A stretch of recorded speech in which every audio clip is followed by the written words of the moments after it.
જય જોહાર જય આદિવાસી, એક તીર એક કમાન, આદિવાસી એક સમાન જેવા નારાથી જાલોદનગર ગુંજી ઉઠ્યું.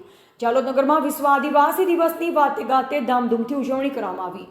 તોરલ રાઠવા, કમલેશ બારોટ, ભાવેશ ખાંટે જેવા કલાકારોને જોવા તેમજ સાંભળવાનો અનેરો લાભો ઉપસ્થિત લોકોએ લીધો. 9 ઓગસ્ટ એટલે વિશ્વ આદિવાસી દિવસ. આજે પણ આદિવાસી સમાજના લોકોએ સામાન્ય લોકોથી અલગ પડી પોતાની સંસ્કૃતિ જાળવી રાખી છે. તેમજ તેઓની પરંપરા, પહેરવેશ, ઉત્સવ, પ્રાકૃતિક ઇલા, સંસ્કૃતિ, વિવિધ મેળાઓ જેવી પ્રવૃત્તિથી ભારત વર્ષમાં તેમની આગવી છાપ ઊભી કરેલ છે.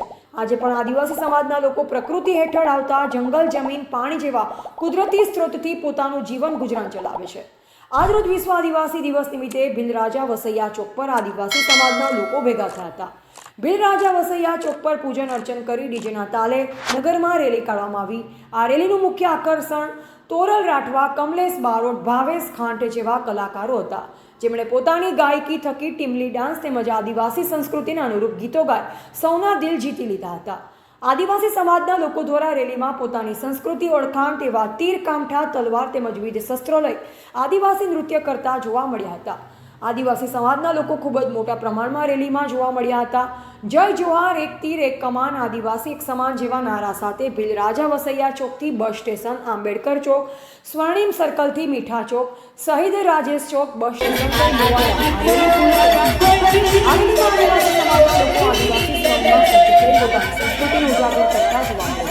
આદિવાસી સમાજને સંબોધતા સૌ લોકોએ આદિવાસી એક બને તેવું આહવાન કર્યું.